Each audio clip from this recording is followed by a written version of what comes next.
नमस्कार दोस्तों, जय माँ काली। कैसे हैं आप सब?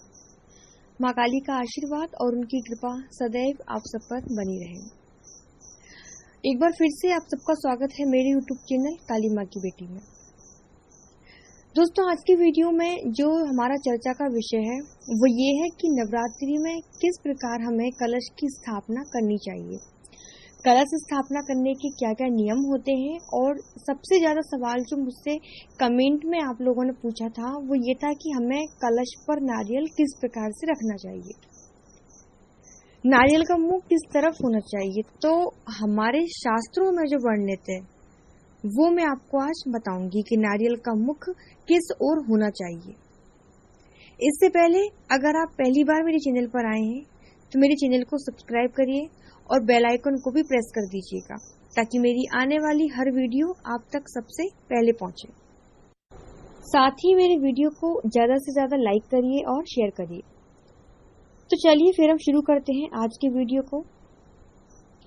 नवरात्रि के इन 9 दिनों में आप अपने जीवन की हर समस्या का समाधान कर सकते हैं, क्योंकि ये जो 9 दिन होते हैं और इनमें जो अंक होता है 9, ये 9 अंक गिनती में आखिरी अंक होता है। 9 के बाद फिर कोई अंक नहीं होता, 9 के बाद अंक खत्म हो जाते हैं। इसके बाद जो भी अंक बनेगा वो 1 से 9 तक जुड़कर ही बनेगा। तो ये जो 9 दिन होते हैं ये जीवन की सभी समस्याओं का अंत कर सकते हैं। इन 9 दिनों में आप हर दिन साधना करके अपनी समस्याओं को खत्म कर सकते हैं। इसलिए नवरात्रि की इन 9 रातों का अपने आप में विशेष महत्व है। नवरात्रि में जो कलश स्थापना की जाती है उसमें कलश का एक विशेष स्थान होता है, क्योंकि कलश के मुख में भगवान विष्णु, कलश के कंठ में भगवान रुद्र और कलश के मूल भाग में ब्रह्मा जी का वास होता है। इसके साथ ही कलश के मध्य भाग में गंगा, गायत्री, चारों वेद, समुद्र, नदी, पहाड़, पर्वत, इन सभी का स्थान होता है। इसलिए कलश की स्थापना में हमें बहुत सी बातों का ध्यान रखना चाहिए ताकि कोई भी गलती आपसे ना हो। तो अब मैं आपको बताती हूँ कि आपको कलश की स्थापना किस प्रकार करनी चाहिए और किन किन बातों का ध्यान आपको कलश स्थापना के समय रखना है।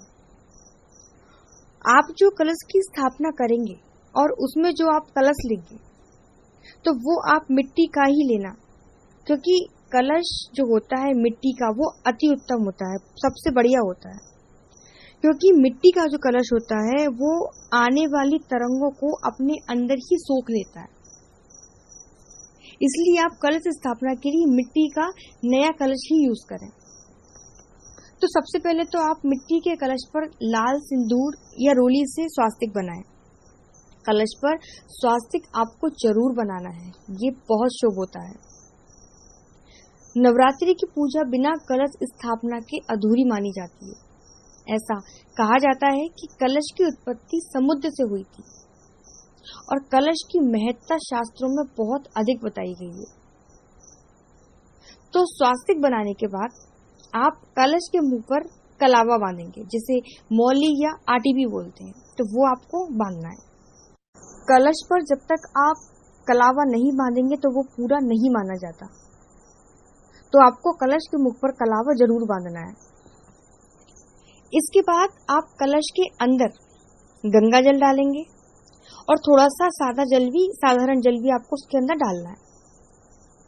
इतना करने के बाद आपको कलश को स्थान देना है, यानी कलश को आसन देना है। बिना आसन दिए आपको डायरेक्ट कलश को जमीन पर नहीं रखना है, क्योंकि कलश के अंदर सभी देवी देवताओं का वास होता है। तो आसन देने के लिए आप क्या करेंगे? आसन के लिए आप चावल से अष्टदल कमल बनाएंगे। और अष्टदल कमल अगर आप नहीं बना रहे तो आप नॉर्मल भी 1 मुट्ठी चावल ढेरी करके रख सकते हैं। उसके ऊपर आपको कलश रखना है। इसके बाद आप कलश में थोड़े से अक्षत, हल्दी की गांठ, 1 सुपारी, 2 लौंग, 1 इलायची, 1 चांदी का सिक्का और अगर कमल गट्टे के बीज आपके पास है तो आप वो भी कलश के अंदर डाल सकते हैं। ये सब डालने के बाद फिर आपको 5 प्रकार के पत्ते लेने हैं। जैसे एक आम का पत्ता, एक पीपल का पत्ता हो गया, केले का पत्ता हो गया, अशोक का पत्ता हो गया, ऐसे करके आपको 5 पत्ते लेने हैं और उन 5 पत्तों को आपको कलश के ऊपर रखना है। अगर ये 5 पत्ते नहीं है तो आप 5 आम के पत्ते भी ले सकते हैं। तो कलश के किनारों पर पत्ते रखने के बाद आप कलश को उसके मिट्टी के ढक्कन से ढक दें और उसमें भी आप चावल रख दें।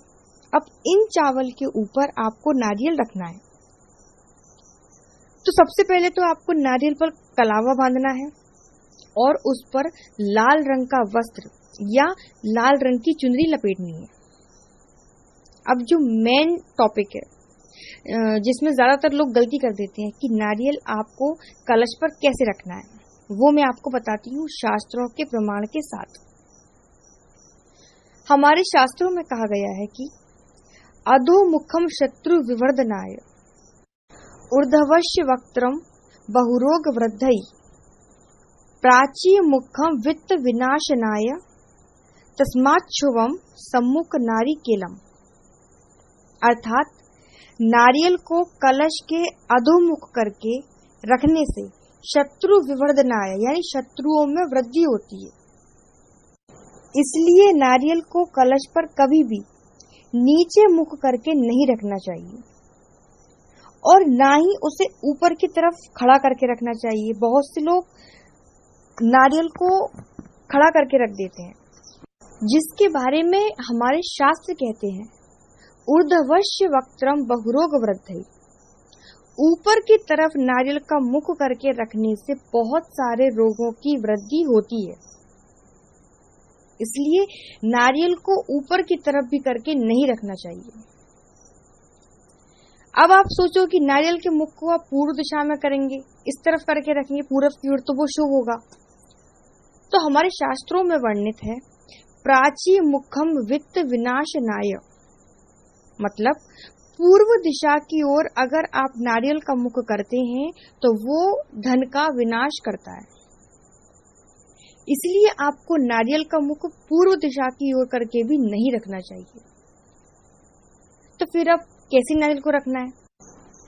तो हमारे शास्त्र कहते हैं सम्मुख नारी केलम, अर्थात नारियल का मुख आपकी ओर होना चाहिए।